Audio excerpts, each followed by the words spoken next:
All right, great question that came in from Queen Bay 795, I believe it is. She asked, what is my opinion of intermittent fasting? So, what I think and what I believe and what I know to be true all the time that I've been doing this is your calorie deficit drives your fat loss, point blank. Whether you want to count calories or not, whether you want to do intermittent fasting or not, whether you want to do keto, Weight Watchers, whatever you want to do to elicit the calorie deficit is required. And what I do in my coaching is I look at each unique individual and I see what would fit best within their lifestyle and what they like. And this is a really important thing. And so where I see something like an intermittent fasting being helpful versus harmful is this. If you are looking at your calories for the day and you don't really like or enjoy eating breakfast, or maybe one day you get super busy and you skip breakfast, that's totally cool because you're listening to yourself, you're choosing to skip it, and you're not making these harsh rules around yourself that says, I have to stick to eating windows at 18 and 16 hours or whatever the ratio is that you've come up with. Because when you make it a hard, fast rule that you must comply with, or somehow you're missing a fat burning window and yada, yada, yada, what ends up happening is there's going to be a situation that you either eat something during that time or you're actually really hungry and you try to fight the urge to consume food. And then it spirals out of control, and before you know it, you're completely off your plan. So something like intermittent fasting is a tool in your toolbox. A couple days ago, I shared my food log. I skipped breakfast. Do I call that intermittent fasting? No, I call it skipping breakfast.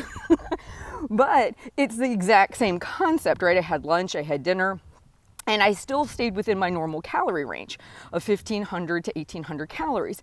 I just positioned more of my calories towards those other three meals versus having breakfast. So if you know your calorie range, number one. Number two, if you're somebody who does not normally eat breakfast, or you don't enjoy eating breakfast, or you would much rather have like an early lunch and make it a more substantial meal, go with what works for you.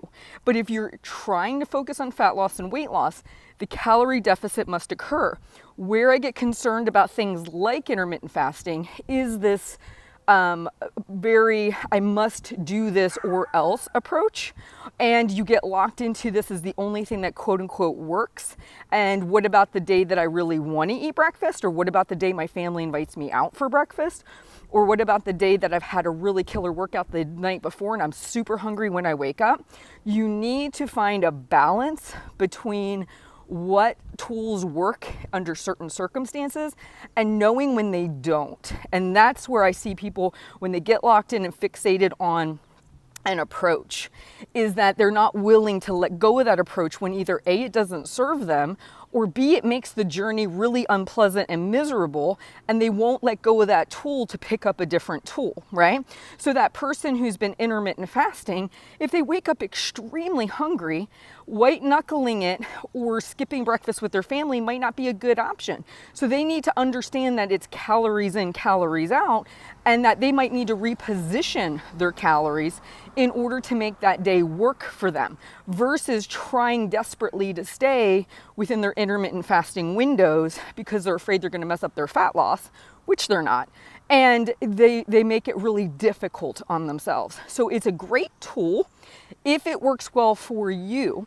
And you could be like me. Maybe 90% of the time you eat breakfast, and then there's on the rare occasion you do skip breakfast and you reposition those calories.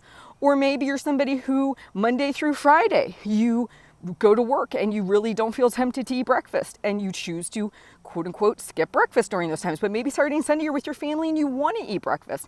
It's having the autonomy to know that this is your journey. You do not have to fall in line with any one person's suggestions or recommendations. You can piecemeal together a plan that works for you, because what you understand is the hierarchy of fat loss and weight loss all stems from the calorie deficit. How you go about getting into that calorie deficit can be different day to day. All right, I hope that answers the question on my feelings and thoughts on intermittent fasting. Really, any weight loss approach.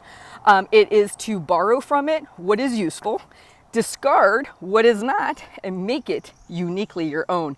And that, my friends, is a Bruce Lee quote. I will talk to you soon.